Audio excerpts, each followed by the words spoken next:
Բարև ձեզ, հանձնաժողովի արգելի նախագահ, հանձնաժողովի արգելի անդամներ, կառավարության ներկայացուցիչներ։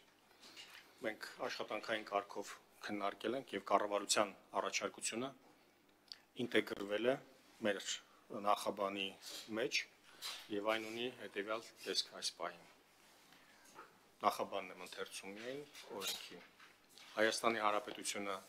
նպատակ ունենալով զարգացնել ժողովրդավարական ինստիտուտները, բարձրացնել հասարակության բարեկեցությունը, ամրապնդել երկրի անվտանգությունը, դիմակայունությունը եւ իրավունքի գերակայությունը, այնուհետեւ օրենքն է հայտարարում է Հայաստանի Հանրապետության Եվրոպական միության անդամակցելու գործընթացի մեկնարկը։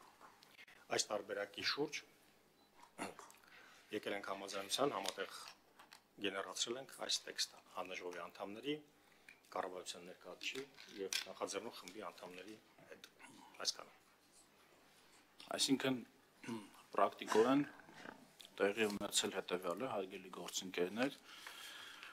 նախաբանից դուրս է եկել առաջին հատվածը Հայաստանի Հանրապետությունը արտահայտելով հայ ժողովրդի միասնական կամքը, այդ նախադասությունն է դուրս եկել, ինչպես հիշում եք, կառավարությունը առաջարկում էր ընդհանրապես օրենքն ընդունել առանց նախաբանի։ Երկրորդ հատվածը փոքր-ինչ խմբագրվել է եւ շարադրվել է այնպես, ինչպես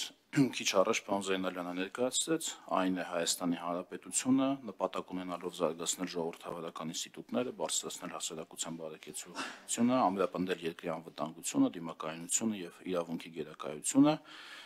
հայտարարում է եւ մնացածը արդեն մնացել է այնպես, ինչպես որ կար։ Պարոն Հովհաննիսյան, խոսքը ձեզ եմ տրամադրում նաև կառավարության դիրքորոշումը հայտնելու վերաբերյալ այս տարբերակի արտահայտելու համար այս տարբերակի վերաբերյալ խնդրեմ։ Շնորհակալություն հարգելի գործընկերներ, ինչպես պարոն Զելյանյանը հայտնեց, տեղ ունեցանք խորհրդակցություններ եւ արդյունքում եկանք այս տարբերակին, որը ընթերցվեց, որը